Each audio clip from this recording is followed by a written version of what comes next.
A Certain Magical Index for Dummies. The story takes place in Academy City, which covers a third of Tokyo and is home to the science side, and a lovely place where you can send your kids to be drugged and used as lab rats to become psychic ability users known as espers. Espers are also divided into 5 levels of power, with 5 being the highest and 0 being the weakest. One level 0 named Kamijo Toma has the ability of Imagine Breaker, which seemingly defies the logic of Academy City because it's overpowered as hell, as he's able to nullify any supernatural power, whether magic or science. Our story begins as Alistair, the board chairman of Academy City, invites some magicians from England to erase the memories of a girl known as Index, as she has over 103,000 poisonous books in her head, and her brain will be overloaded if her memories aren't erased. So Style and Kanzaki chase around a helpless nun. I have no idea why they are doing this, but I guess the plot needs to happen, as Kanzaki knocks out Index and just so happens to land on Toma's balcony.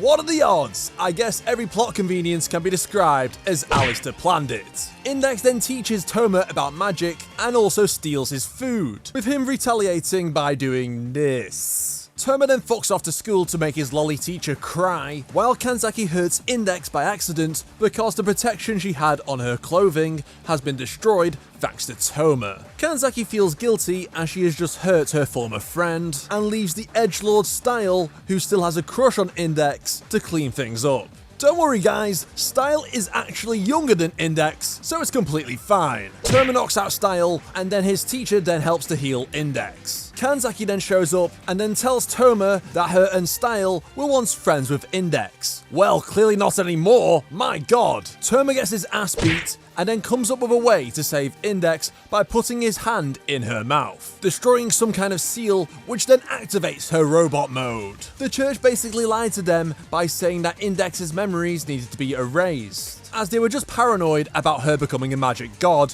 that they wouldn't be able to control. So Style and Kanzaki then team up with Toma to save Index, but in result, Toma loses his memories in her place. Oh yeah, and a random ass satellite is destroyed. Meanwhile, Alistair decides to invite more magicians into the city, as Aureolus Izzard makes a base at Misawa Cram School. Another ex-friend of Index, who is planning to turn her into a vampire by using deep blood, Himigami Isa, to attract a vampire to him so Index can be bitten in a hopefully not very Twilight moment. But Izzard has no idea that Index has already been saved by Toma, and that the memory thing was bullshit. What a loser. Anyway, Alistair manipulates Style to work with Toma to then solve the problem. Despite the Knights of the Roman Catholic Church getting bodied, and Style having his skin peeled off, and Himigami Isa being ordered to die, Toma manages to revert everything as he scares the shit out of Izzard by going dragon mode and voring him to death. Wait, he's not actually dead?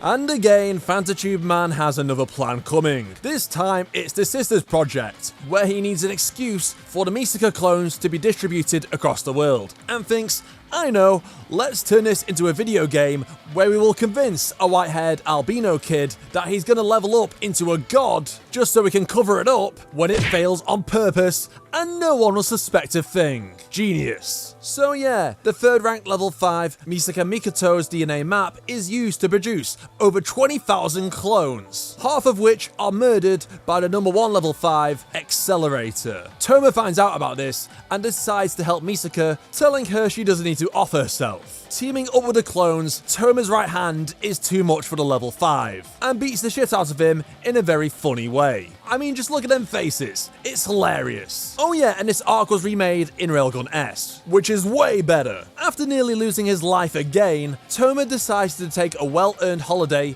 to see his family outside Academy City. But turns out his dad has a weird hobby of collecting souvenirs because he's paranoid about Toma's bad luck, thinking these random objects will help solve the problem. Unbeknownst to him at the time, he's actually activated a world-threatening spell that swaps the appearances of everyone in the world, with some exceptions, Toma being one of them because of his right hand, cause it can solve everything. While being slightly disturbed as his mom looks like Index and his cousin looks like Misaka, Toma teams up with Kanzaki Motoharu and Misha Khrushchev from the Russian Orthodox Church, who wears a very sus outfit. outfit. They discover the root of the problem at Toma's house and realize that an angel has been summoned to Earth. Who could it possibly be? While Kanzaki fights the power of God, also known as Archangel Gabriel in the form of Misha, Toma and Motoharu have to work together to find a way to end the spell, to which Motoharu suggests to kill the caster of the spell, Toma's dad. After beating the shit out of the father and son, the Syscon Sergeant activates his troll mode as he destroys Toma's house, instead of killing Toya, which solves the problem as Gabriel is sent back to heaven, and the Earth is saved as her sweep spell, which would destroy the Earth by using the stars in the sky, fails to activate in time. Next, the 3 stories arc, or should I say 2 stories arc for season 1. Misaka has a new simp which represents her fanbase in Unabara Mitsuki, and wants Toma to pretend to be her boyfriend to make him go away. Turns out Unabara is actually Etzali, an Aztec magician traveling all the way from Mexico. Turns out Toma's involvement in the magic side's issues is becoming well known, with Etzali's magic cabal, the return of the Winged One, wanting to investigate Toma and his faction, basically the ones who are hit with Kamiyan disease. Turns out Etzali is jealous that Misaka likes Toma, as for some reason he's fallen in love, and decides to try and kill Toma. But of course, he's no match for the right hand of justice. Meanwhile, Accelerator is now unemployed in the clone genocide industry, as now people think he's a joke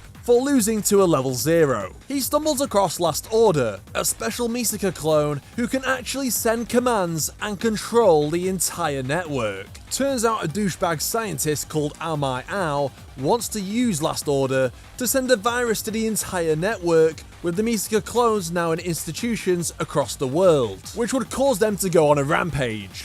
Why does he want to do this? I don't know, for shits and giggles. Accelerator learns about this plot from Yoshikawa and attempts to redeem himself by trying to save Last Order from the virus, to which he gets shot in the head because his OP reflection isn't active. But he manages to use it in time just before the bullet manages to penetrate through all of his brain. Accelerator loses consciousness from his lack of blood before Yoshikawa and Aomai Ao have a Mexican standoff where they shoot each other. Accelerator gets put in the hospital and then gets a fancy ass choker which connects him to the network. We haven't heard from our good friend Alistair in a while. I wonder what he's up to this time. He's managed to lure Sherry Cromwell into Academy City, as Alistair wants to test something, specifically Kazakiri Hyoka. She is formed of the energy that all espers produce in the city, residing in a parallel world to Academy City known as the Imaginary Number School District. I'm sorry if this is complicated, because it is. Turns out Kazakiri became self-conscious in the Imaginary Number School District once Toma was brought to the city, as the AAM diffusion fields produced by the espers somehow became self-conscious out of the existence of Imagine Breaker, due to its capacity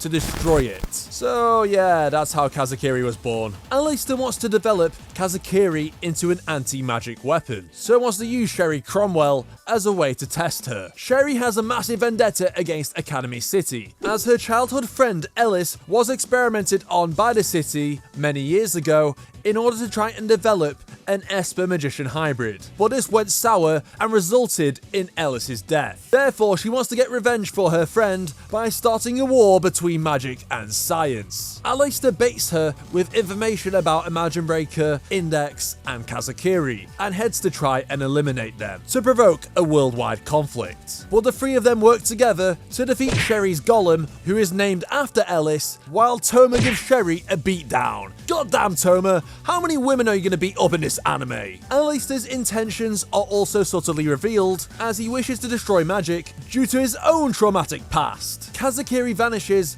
back to the Imaginary Number School District, while Laura Stewart, the Archbishop of the Anglican Church, gets a post-credit scene cameo before the MCU made them cool. That's Index 1 in a nutshell. Let me know if you want to see the next 2 seasons of Index Explained, and check out these videos on screen right now if you want more Index and Railgun content. See you all next time!